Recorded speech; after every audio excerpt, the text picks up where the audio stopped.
할렐루야. 오늘 2021년도 5월 20일 주일입니다. 우리가 마음을 모아서 성령과 진리 안에서 살아계신 하나님께 예배를 올려드립니다.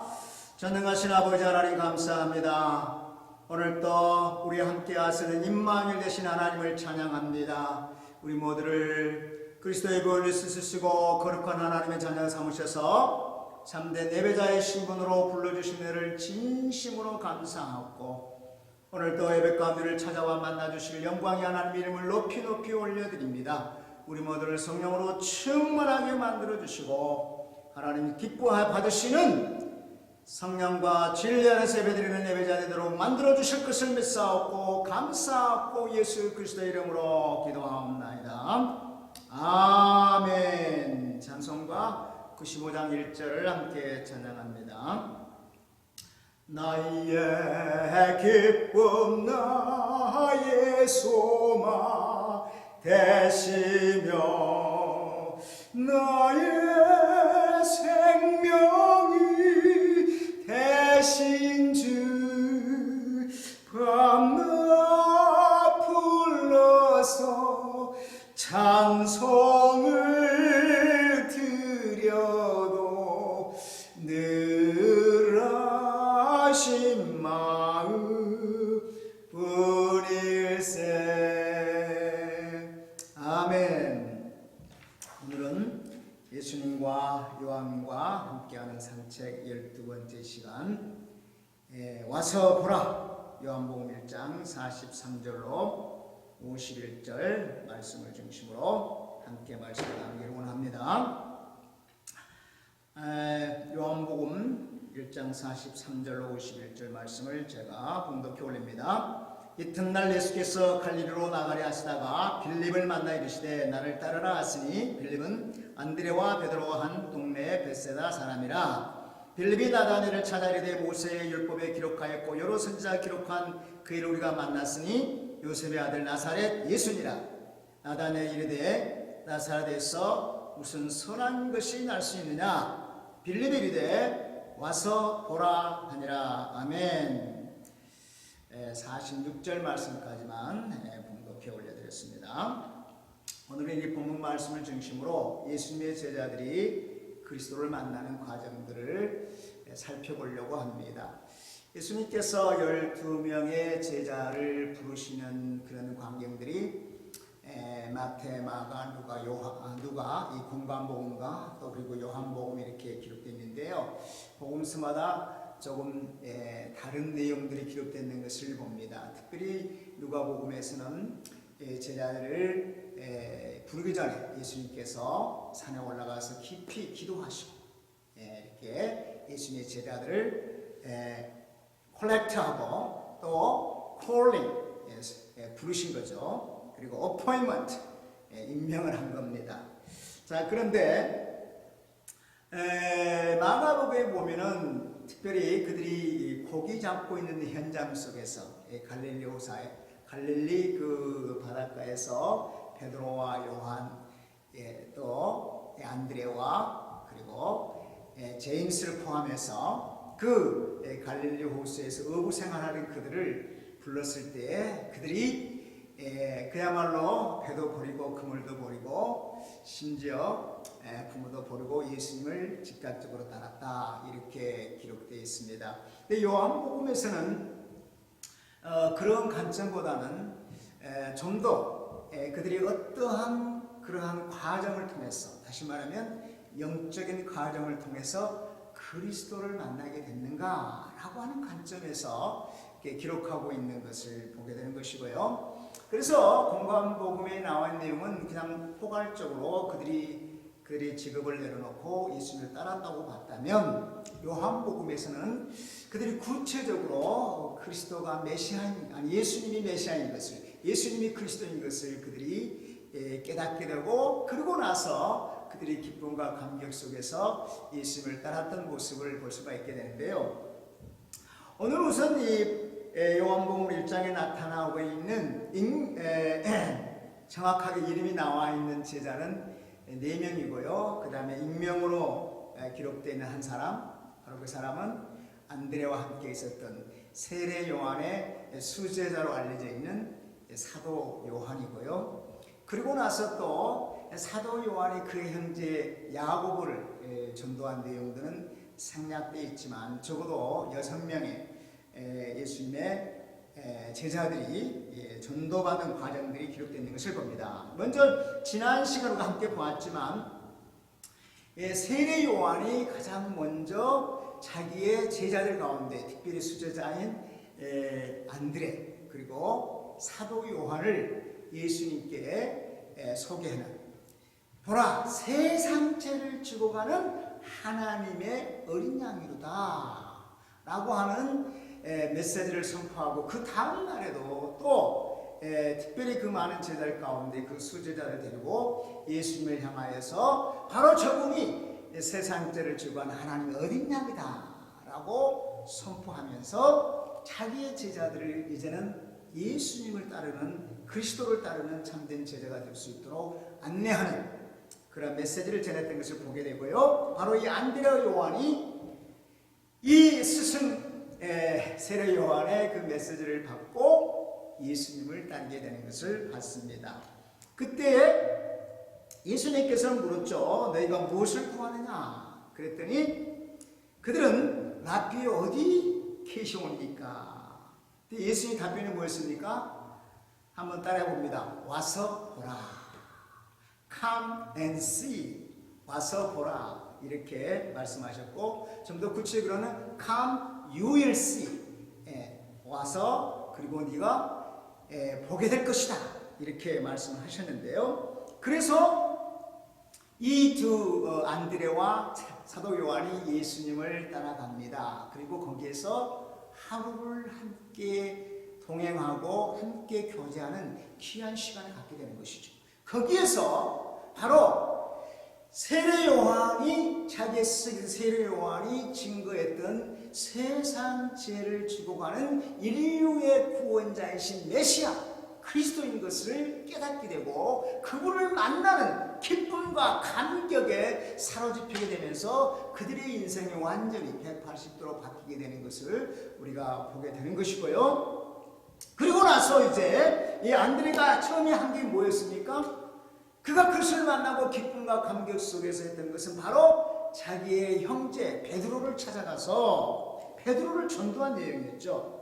그래서 요한복음 1장 40절 42절을 보면, 요한의 말을 듣고 예수를 따른 두 사람 중에 하나는 시몬 베드로의 형제 안드레라. 그가 먼저 자기의 형제 시몬을 찾아가 말하되 우리가 메시아를 만났다 하고, 메시아는 번역하면 그리스도라. 데리고 예수께로 오니 예수께서 보시고 이르시되 내가 요한의 아들 시몬이니 장차 개발하리라 하시니라. 아멘. 그래서 와서 보라라고 하는 예수님의 콜링을 받고 이 안드레와 사도 요한이 하루를 보내면서 그분이 명확하게 인류의 구원자이신 세상죄를 지고 가는 하나님의 어린 양 메시아, 그래서 헬라어로 오메가면 그리스도라는 것을 깨닫게 되고, 가장 먼저 했던 것은 자기의 가족, 자기의 형제 베드로에게 우리가 여기서 우리는 뭐겠어요? 사도 요한을 자기 자신을 포함하겠죠. 우리가 메시아를 만났다라고 증거하면서 이 베드로를 예수님께로 인도를 하게 된 것입니다.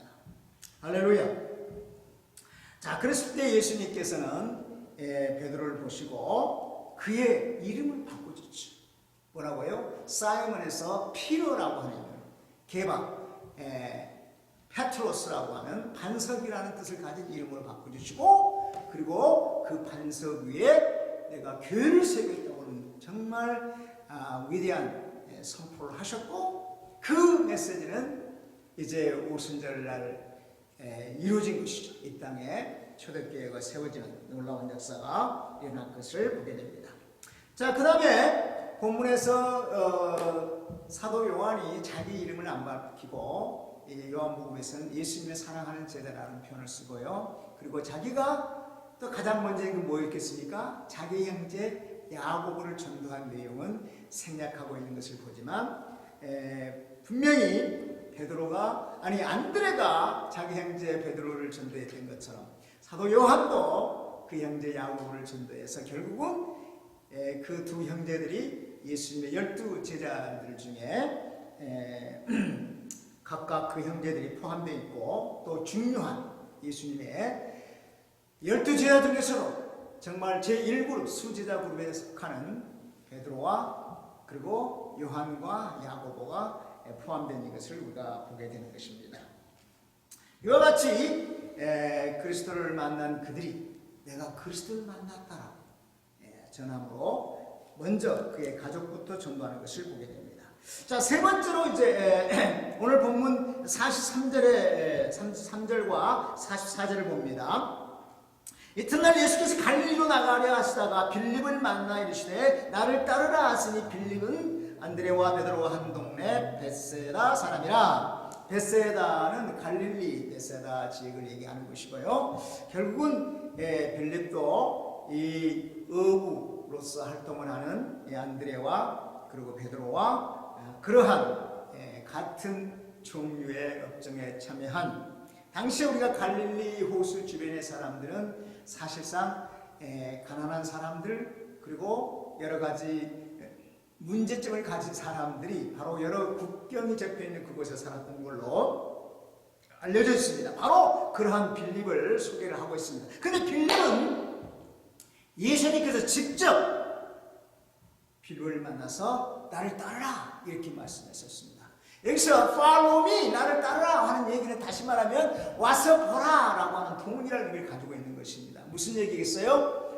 예수를 따른다는 건 뭐겠어요? 무조건 예수님이 가는 발자취만 따라다닌다는 의미가 아니고 예수님이 누구신지, 다시 말하면 예수님이 온 인류의 궁극적인 구원자이신 메시아인 것을, 그리스도인 것을 알고 그분의 그 놀라운 사랑과 그분의 그 놀라운 그 은혜와 그 하나님 나라의 풍성한 것을 다 깨닫고 누리게 되는 것을 말하는 것이죠. 그것이 바로 예수님을 따르는 것이고 그것은 예수님께로 가까이 가서 그분과 깊은 교제를 통해서 와서 보라 라고 하는 그 의미에 포함된 것이 바로 가까이 가서 그분과 교제하면서 그분을 깊이 만나는 것을 의미하는 것입니다. 다시 말하면 인격적으로 예수가 그리스도인 것을 깊이 만나는 것을 의미하는 것이죠. 그래서 빌립이 또한 예수님을 따라가서 예수님을 만나게 되고 그리고 나서 한 게 뭡니까? 그리고 나서 바로 빌립은 나다나엘을 전도하는 것을 보게 되는 것입니다. 자, 45절과 46절입니다. 빌립이 나다나엘을 찾아 이르되 모세가 율법에 기록하였고 여러 선지자가 기록한 그 일을 우리가 만났으니 요셉의 아들 나사렛 예수니라. 자, 나사렛 예수가 누구냐? 지금 안드레는 뭐라고 자기 형제 시몬에게 베드로에 가서 얘기했어요. 우리가 메시아를 만났다고 전했죠. 여기서 나다나엘은 빌립은 좀 더 구체적으로 이 메시아를 설명하고 있습니다. 뭐라고 설명하고 있어요? 모세가 율법에 기록하였고 여러 선지자가 기록한 그의 구약에서 뒤에 오실 인류의 구원자 메시아 바로 그분을 만났으니 곧 나사렛 예수라고 칭을 했습니다. 그랬더니 나다나엘이 이렇게 반문을 합니다. 나사렛에서 무슨 선한 것이 날 수 있느냐? 이렇게 반문을 하죠. 자, 우리가 이 전도를 하게 됐을 때에 순순히 복음을 받아들인 사람들은 있겠지만 대부분은 어게인스트를 합니다.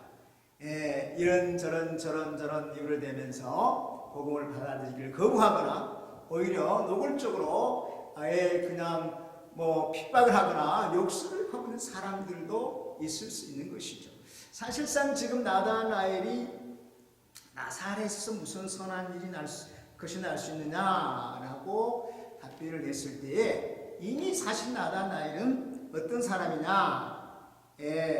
무화과 나무 밑에서 자주 있었던 사람으로 알려져 있어요. 여러분이 그 본문 말씀에 보게 되면은 바로 예수님께서 이제 나단을 향하여 내가 무화과 나무 안에 있을 때에 보았노라. 48절에 이렇게 말씀하지 않습니까? 그러면서 내가 무화과 나무 아래 있다 보았다 함으로 믿느냐? 이보다 더 큰 일을 보리라. 이렇게 또한 50절에서 말씀하고 있는 것을 봅니다. 자, 무화과 나무 아래에 있었다라고 하는 의미는 뭘까 하는 거예요. 자, 탈무드에 보면 당시 유대인 중에 지식인층들은 무화과 나무 아래에서 성경을 읽고 기도하는 것으로 알려지고 있습니다. 그렇기 때문에 여기서 예수님께서 내가 무화과 나무 밑에서 봤다라고 하는 건 뭐겠어요? 이 나나네이라고 하는 이 제자는, 이 젊은이는 무화과 나무 밑에 이스라엘의 지식인층으로서 거기서 성경도 읽고 기도도 하는 경건한 사람이었다는 것을 알 수 있습니다. 그렇기 때문에 구약 성경에 능통했다라고 볼 수 있고요. 따라서 나사렛에서 무슨 선한 것이 나겠느냐? 무슨 말이에요? 내가 메시아를 만났다라고 증거하고 있는 빌립을 향하여서 너 왜 메시아가 왜 나사렛은 아니냐? 이런 얘기를 하는 것이죠. 다시 말하면 뭐겠어요? 미가서 5장 2절에 보면 베들레헴 아브라다야 너는 유다 족속 중에서 작을지라도 이스라엘을 다스릴 자가 내게로 나올 것이라. 그의 근본은 상고의 영혼에 있느니라. 상고의 영혼에 최초부터 영원토록 계신 그 성자 하나님 예수 그리스도, 바로 그분이 이스라엘을 다스릴 자요, 이스라엘 왕으로서, 더 나아가서는 만화의 왕으로서 이 땅에 오실 메시아가 바로 베들레헴에서 태어날 것을 분명하게 하고 있는 것이고요. 마태복음에 보면은 헤롯 대왕이 대제사장과 선지자들을 다 모아놓고 메시아가 어디서 나겠느냐? 그들이 다 답변했죠. 베들레헴입니다.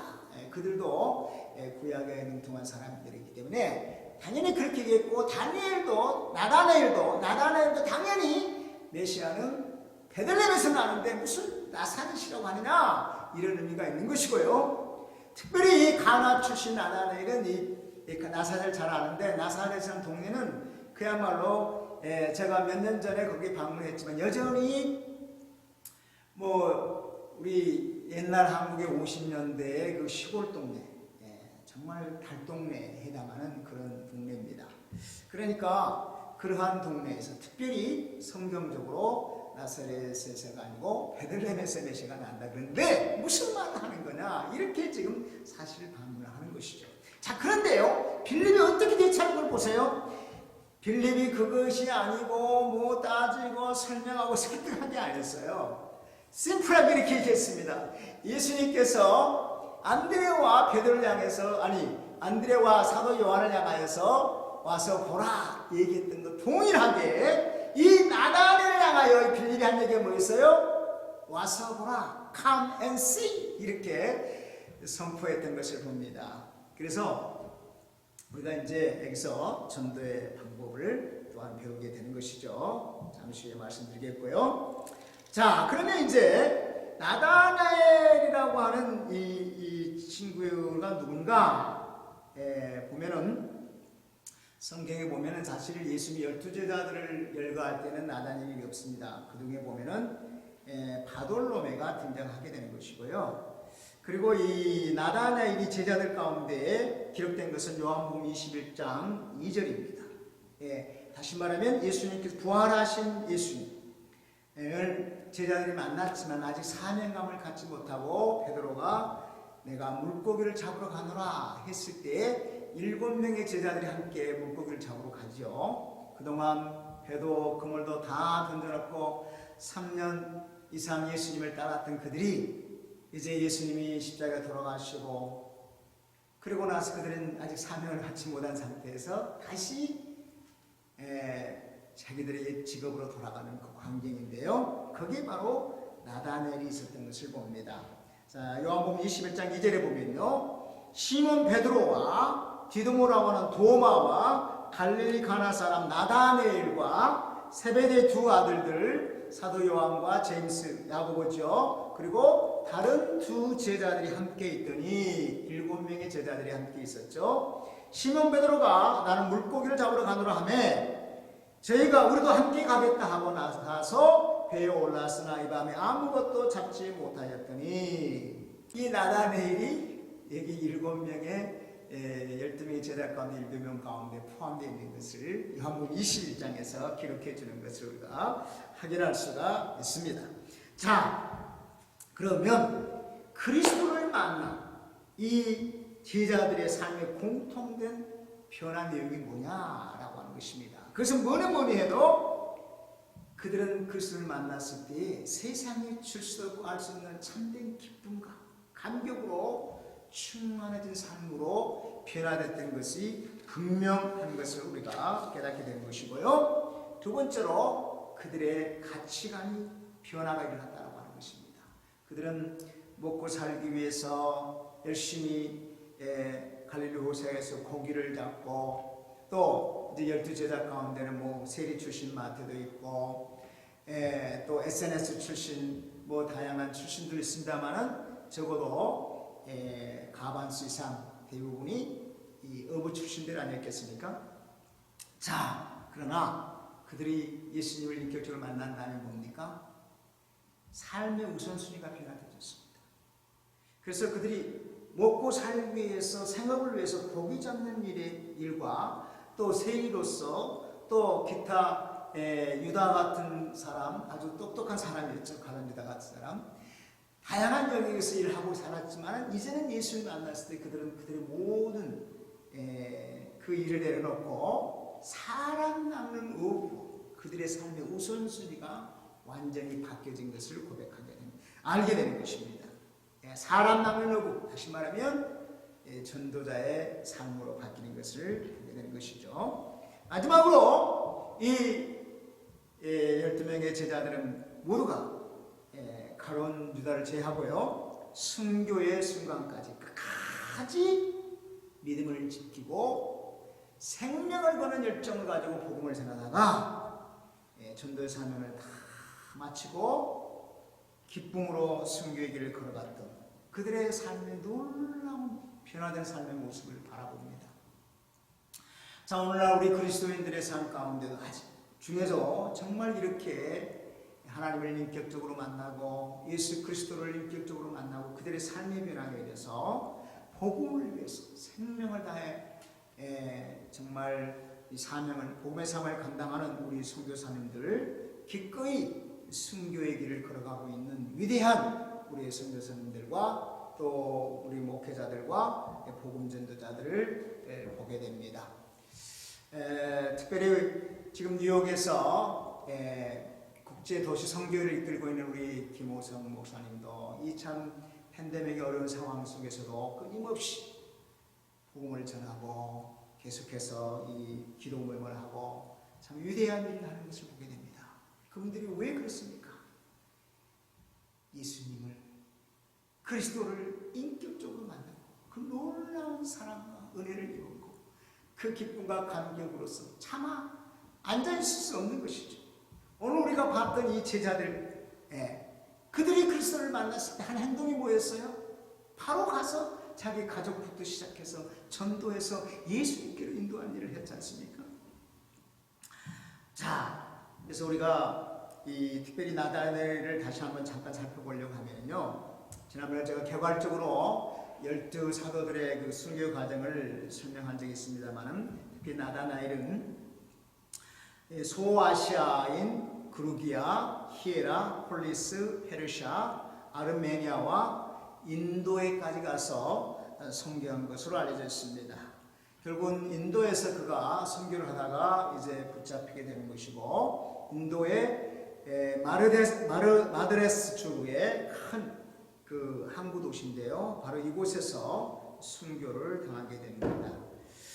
이곳에서 그는 몽둥이로 맞아서 얼마나 맞았던지 살껍질이 다 벗겨지는 그런 고통을 당하면서도 기쁨과 감격 속에서 기꺼이 죽음을 맞이했던 Jesus Christ, 예수가 메시아라고 하는 메시지를 남기면서 순교했던 것으로 알려져 있고요.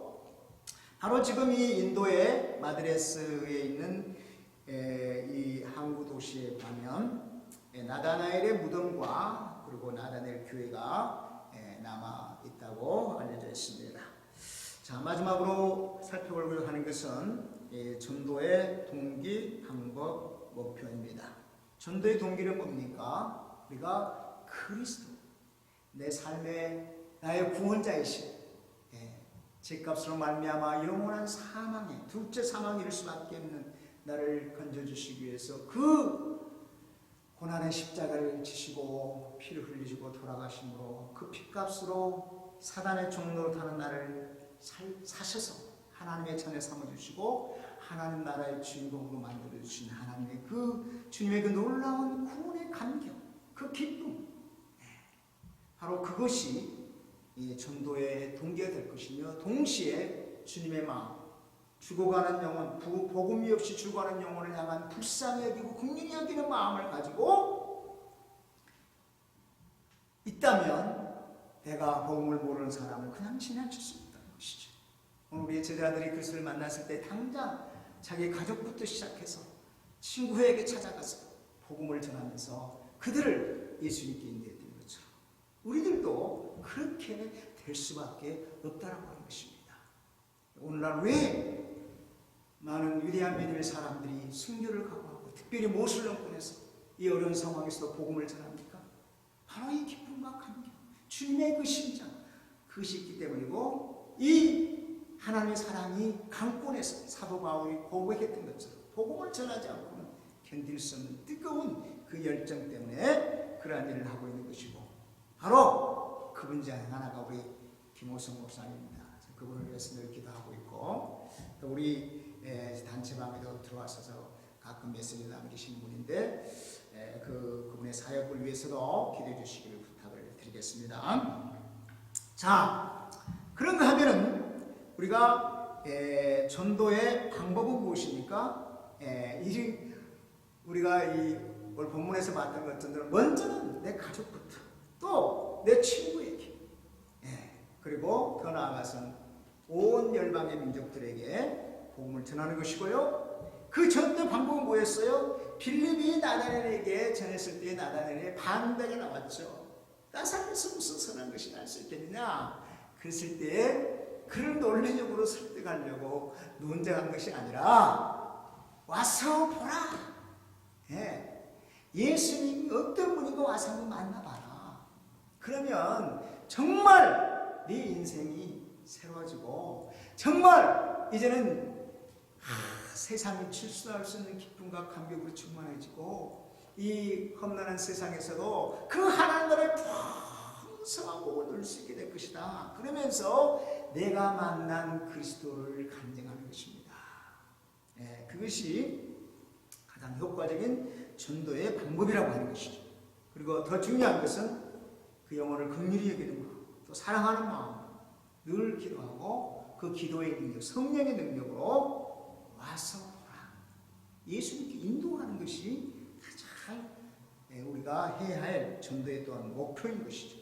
우리 전도의 목표는 예수 그리스도를 만나게 하는 것입니다. 우리가 교회가 좋고 목사님 훌륭하고 우리 성도들이 좋고, 물론 그것도 전도의 방법일 수 있지만 그것이 전도의 궁극적인 목표가 절대 될 수 없다고 하는 것입니다. 이 세상에 어떤 훌륭한 목회자라 할지라도, 어떤 훌륭한 장로, 권사라 할지라도, 어떤 교회 직분자들 할지라도 그 누구에게도 영원한 생명, 구원을 줄 수는 없는 것입니다. 그 누구로 완벽하게 그들의 필요를 만족시켜 줄 수 있는 사람 존재하지 않습니다. 어떤 목회자, 저 역시 제가 여러분의 마음을 다 충족시켜 줄 수 있습니까? No way. 제가 그 할 수 있는 능력이 아니고, 저는 제가 이 자리에서 십자가에 못 박아 피를 준다 하더라도 한 영혼도 구원할 수가 없습니다.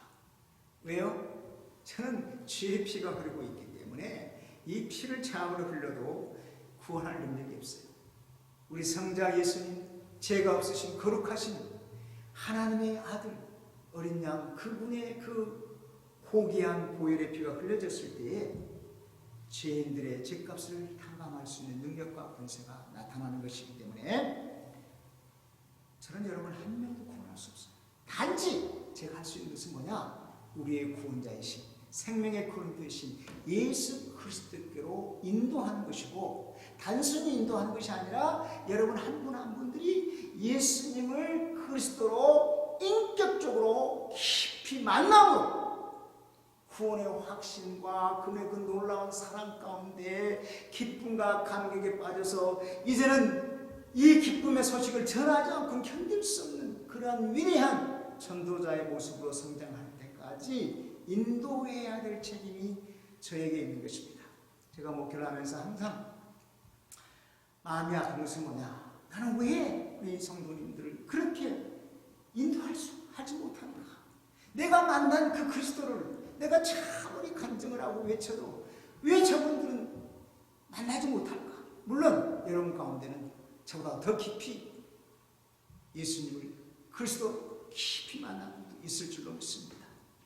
또 제가 알지 못하는 건데 이름도 없이 빛도 없이 이 복음의 사명을 감당하기 위해서 이 뜨거운 열정을 가지고 복음을 전하는 분도 계실 겁니다.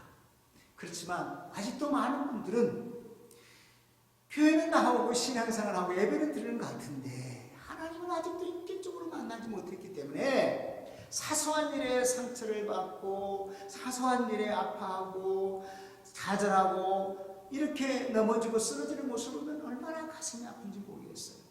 물론 인간인지라 우리가 예수님을 만났다고 해서 완벽해질 수는 없고, 그렇지만 예수님을 인격적으로 만난 사람들은요, 어떤 시련하고 역경이 다가와도 순간적으로는 잠깐 슬퍼할 수 있고 아파할 수 있고 쓰러질 수도 있지만, 그러나 반드시 예수 그리스도의 그 보혈의 은혜, 그 십자가의 보혈의 은혜, 그 놀라운 사랑에 사로잡혀서 다시 일어나게 되는 것입니다.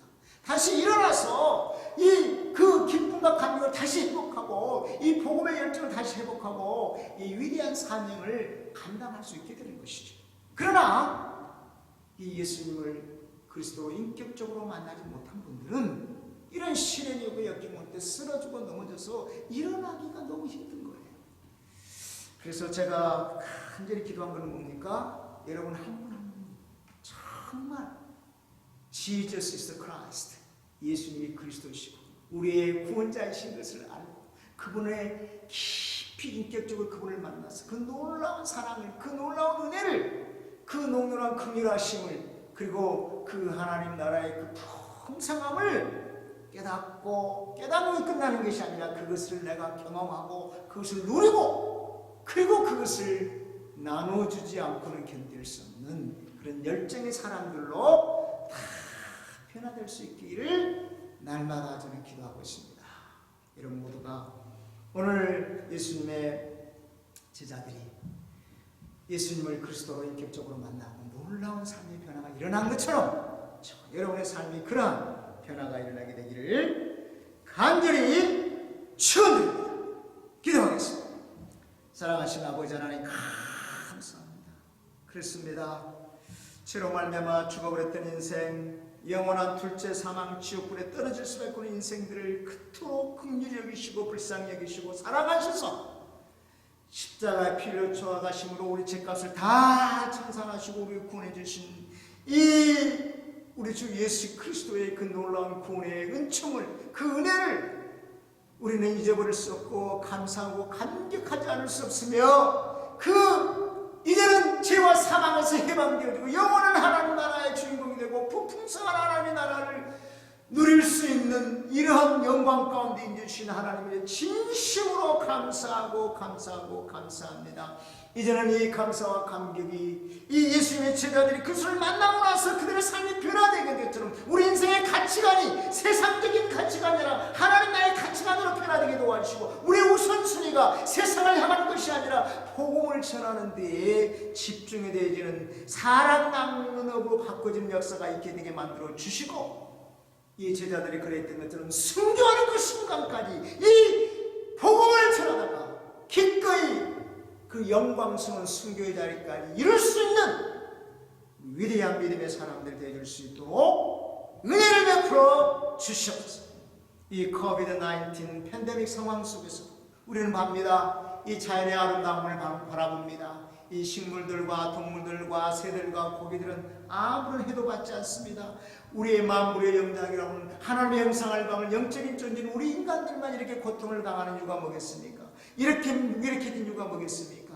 우리가 하나님을 순종하지 않고 내가 주인된 삶, 교만한 삶을 살았던 이유가 아니면 무엇이겠습니까? 주님 진정으로 회개합니다. 우리를 용서하여 주시고 우리 인생들을 용서해 주시고 속히 팬데믹이 종식되고 우리가 함께 모여 하나님을 예배하며 일상생활이 회복되어져서 더 감사하며 감격하며 하나님의 복음의 사역을 감당할 수 있는 그날이 속히 오므로 은혜를 베풀어 주옵소서. 감사하고 예수 그리스도 이름으로 기도하옵나이다.